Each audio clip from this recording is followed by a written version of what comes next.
Now we will solve question number 5। अभी इस question number 5 में देखिए हमें दो ट्रायंगल्स दिए गए, ट्रायंगल TMN और ट्रायंगल TSN। तो इन दोनों ट्रायंगल्स में हमें आइडेंटिकल मार्क्स भी दिए गए हैं। तो देखिए आइडेंटिकल मार्क कहाँ पर दिए गए हैं, यहाँ पर देखिए ये वर्टेक्स टी है, यहाँ पर दोनों ट्रायंगल्स में जो आइडेंटिकल मार्क दिए गए हैं इन दोनों वर्टेक्सेस के लिए। फिर हमें वर्टेक्स एन की तरफ दो आइडेंटिकल मार्क्स दिए गए।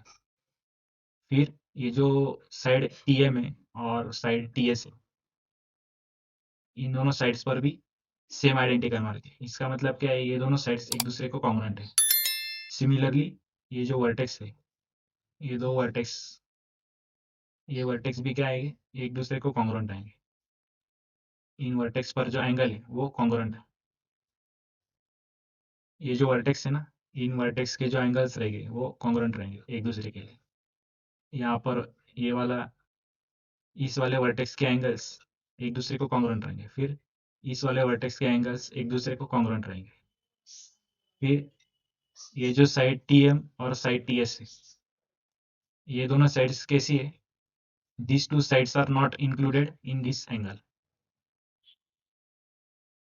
ये जो दो एंगल्स यहाँ पर फॉर्म हो रहे हैं, देखिए ये जो एंगल्स यहाँ पर फॉर्म हो रहे हैं, ये साइड इन एंगल्स के अंदर इंक्लूड नहीं है। सिमिलरली इन एंगल्स में ये जो साइड है TN, ये क्या इंक्लूड नहीं है। इन दोनों ट्रायंगल्स में जो गिवन डेटा है वो अभी हम लिखेंगे। In triangle TMN, in triangle TMN and triangle TSN, segment TM is equal and congruent to segment TS। ये हमें गिवन है। फिगर में इन दोनों सेगमेंट्स पर आइडेंटिकल मार्क है, इसलिए ये क्या है, एक दूसरे को करस्पॉन्ड कर रही है और एक दूसरे को कॉन्ग्रुएंट भी। फिर हम जाएंगे फर्स्ट आइडेंटिकल मार्क की ओर। इस वर्टेक्स T, इस वर्टेक्स T पर यहाँ पर हमें दो एंगल्स मिलेंगे। कौन से दो एंगल्स मिलेंगे, angle MTN and angle STN। ये हमें क्या है, गिवन है। अभी इन दोनों एंगल्स पर यहाँ पर आइडेंटिकल मार्क है, मतलब क्या है, ये दोनों एंगल्स एक दूसरे को करस्पॉन्ड कर रहे हैं और एक दूसरे को कॉन्ग्रुएंट भी है। Similarly angle TNM is equal and congruent to angle TNS। ये भी हमें क्या है, given. Therefore triangle TMN is equal and congruent to triangle TSN by angle side test. तो हमें पता है कि जब हमें ट्रायंगल्स को कॉन्ग्रुएंट प्रूव करना होता है तो एटलीस्ट उसके जो 3 पैरामीटर्स होते हैं वो क्या होने चाहिए, एक दूसरे को कॉन्ग्रुएंट होने चाहिए।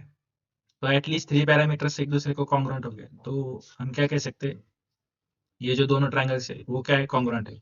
अभी इन ट्रायंगल्स को कॉन्ग्रुएंट प्रूव करने के लिए हमने 3 पैरामीटर्स लिए। कौन से, एक सेगमेंट है जो इंक्लूडेड नहीं है between the angles that are given to us in the figure। तो इसकी वजह से ये जो ट्रायंगल्स है, ये जो ट्रायंगल है तीनों, ये कॉन्ग्रुएंट आएंगे बाय एंगल साइड टेस्ट। तो एंगल साइड टेस्ट की वजह से ये तीनों ट्रायंगल्स क्या हो गए, कॉन्ग्रुएंट। तो अभी हमें करस्पॉन्डेंस ऑफ वर्टाइसेस चेक करना है।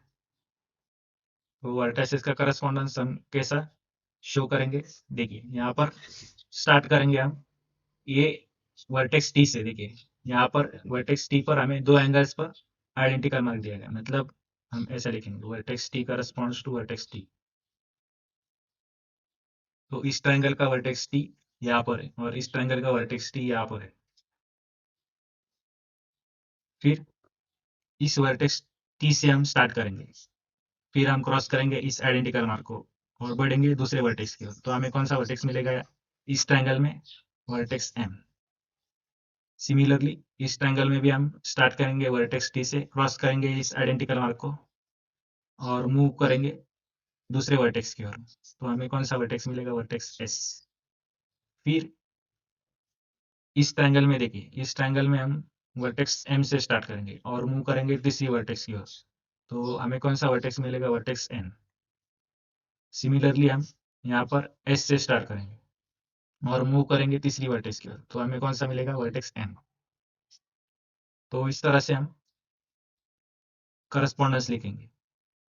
तो ये क्या हुआ? Vertex T corresponds to vertex T, vertex M correspond to S और vertex N correspond to vertex N. तो इस तरह से हम लिखते हैं correspondence of vertices of this two triangles. तो आशा करता हूँ आपको इस क्वेश्चन का सॉल्यूशन समझ में आया। तो अगर आपको प्रैक्टिस सेट 13.1 में कोई डाउट है तो कमेंट सेक्शन में शेयर कीजिए या फिर हमारे इंस्टाग्राम या फेसबुक पेज पर। और अगर आपको इसका सॉल्यूशन समझ में आया और पसंद आया तो वीडियो को लाइक कीजिए और फ्रेंड्स के साथ शेयर कीजिए। चैनल को सब्सक्राइब करना मत भूलिए। तो अभी हम मिलते हैं नेक्स्ट लेक्चर में।